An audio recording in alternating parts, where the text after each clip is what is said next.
I can only say, with all due regard for Benny Morris, and he has written serious historical, has produced serious historical scholarship. It's just a really silly argument because it pretends as if countries are free agents and can do as they wish, and they can carry on as they desire. In my opinion, were the circumstances right, Israel probably, as the Minister of Antiquities recommended, Israel probably would have nuked Gaza. But it's not as if countries can do as they please. Even if we can go back a little bit to the war in Vietnam, which was the salient event of my youth, and for most people my age cohort, there were moments when, from the historical records, clear that President Nixon wanted to use atomic bombs in Vietnam, but there was the question of an international community and whether it would tolerate resort to such weapons, and the answer was no. So many countries, not just the United States, have been tempted to use nuclear weapons. The United States wanted to nuke China in the early 1960s, but for what's the fancy term is geopolitical reasons, that wasn't an option. So one has to examine what were the options available to Israel, and also what kinds of damage it did inflict. Now, I can't go through the whole record since October 7th in the course of an interview. What I would say is, if you look at the application that South Africa assembled for the International Court of Justice, they submitted it December 29th, 2023. The application runs to 84 pages. It has literally hundreds of footnotes. Each of the footnotes is multi-referenced. Virtually, not entirely, but you could say virtually, the whole of the document. I have it right here if you'd like me to put it up for the camera. Virtually, I have it right here, so I might as well just show you.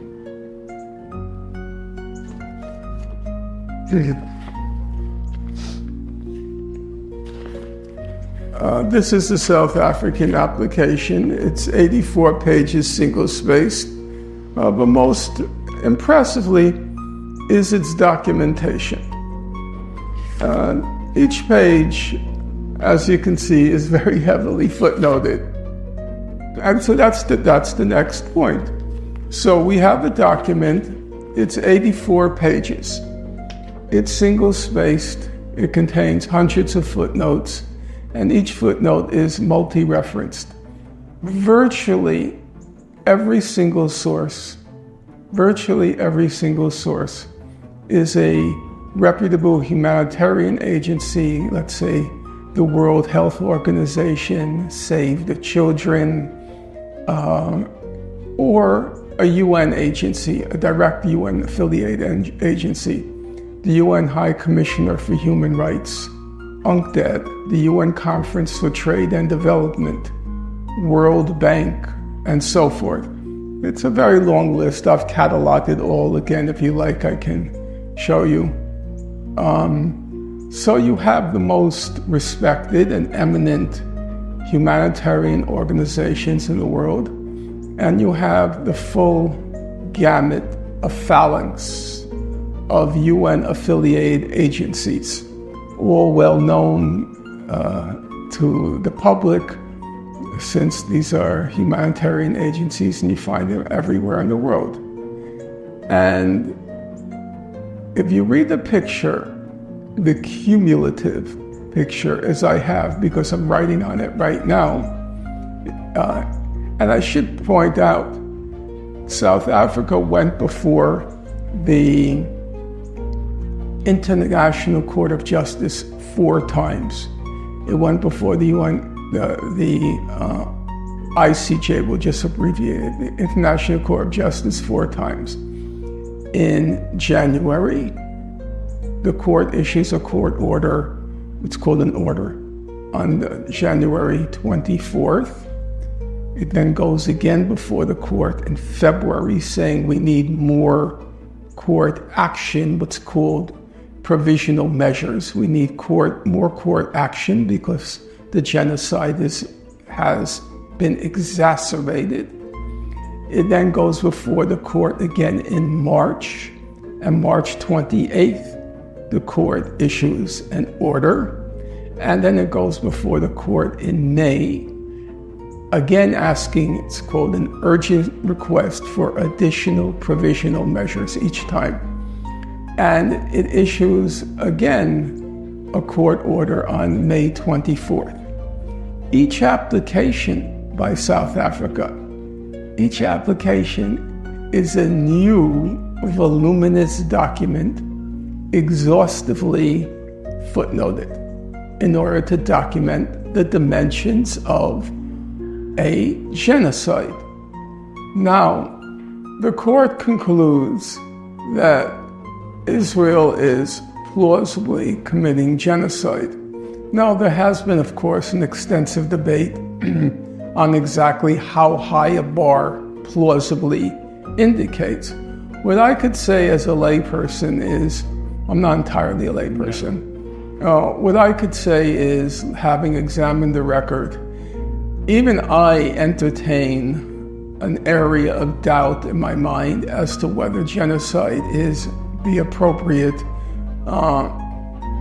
description label of what's going on.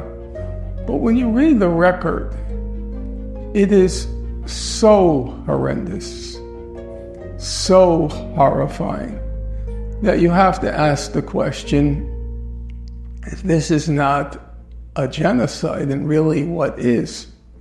But there are always, as I said, limitations. Let's just take the case of Hitler, about which I know something, I've studied it. They say Hitler had genocidal intentions from 1919. If you look at the original program of the National Socialist Party, clearly Hitler entertained genocidal intentions. It's said, I'm not saying that's necessarily true, but I'm just saying it's argued. So Hitler comes to power in 1933 in the election, or early 34. Now my memory slipped me, 33 or 34. The Nazi extermination of the Jews doesn't begin until 1940-41. There are all sorts of debates about. Usually it's dated from the invasion of the Soviet Union, Operation Barbarossa, in 1941. The Nazi extermination, so you ask yourself a question. If Benny Morris were correct, then why didn't Hitler begin the extermination right when he came into power? So they say he had genocidal intentions, because obviously there are constraints imposed by the international system. So for example, it's quite clear that it would have been impossible for Hitler to carry out the extermination had there not been a world war. That he needed a cover of war in order to carry out the extermination. And formally, as you know, it was, I'm not saying de facto nobody knew, but formally it was a secret. It was carried out. There's all this debate about whether Hitler ever issued a formal order for the final solution. And so even Hitler, he was cautious about how to execute the final solution. And he had the backdrop of a war in order to do it. Still no official order. And if you read his pronouncements, there's no actual pronouncement. Like he'll say something like, the Jews thought that I was joking in 1939. Well, now they know I'm not. He had made a famous statement that he would get the last laugh. He said, well, now they know that now they'll know I'm not joking. So there were these vague allusions, vague allusions to what was happening, but still there was a lot of caution. What one can say in the case of Gaza is, given the constraints, it's extraordinary how far they've gone. To me, it's a matter of, it's an enigma to me, because you see on one side, every international humanitarian organization saying what's going on in Gaza is a horror, a genocide, and so forth. And on the other side, you have Israel, backed by the United States, able to defy the whole of world opinion and all the institutional representatives or representations of the humanitarian community. The capacity to simply ignore and continue on its path. There was one moment when the ICJ issued its what's called provisional measures in the end of March 28th. Israel was forced to allow some humanitarian aid to northern Gaza. But then come May, until now, right as we speak, it unleashes its genocidal machine again. If you were to ask me what Israel's goal is now, I would say at the beginning, it was not a genocide. The objective was pretty straightforward. They wanted to expel the entire population of Gaza in the Egyptian Sinai. But the head of state of Egypt, Sisi, he vetoed that idea, and the United States seems to have agreed that we're not going to tolerate an ethnic cleansing into into the Sinai. At that point, the goal of Israel shifted, and the goal was a combination of two things, an alloy of two things. First, there was an outright genocidal aspect to it. The statements by Prime Minister Netanyahu to treat the people of Gaza as you treat Amalek, to kill every man, woman, and child, as it's said in the Bible about Amalek, to revenge by killing every man, woman, and child. There was that aspect, and there was a second aspect, and the second aspect is to make Gaza unlivable, uninhabitable. And I would say between the two, the primary goal, even though the killing every man, woman, and child still lurks there, the most recent doctors who went over to Gaza, they report that many children come in with bullet wounds to the head, single bullet wounds to the head. So when you're targeting children with bullet wounds, with bullets aimed at their skull, we're talking about certainly a genocidal mentality. But I would say the primary goal is to make Gaza uninhabitable.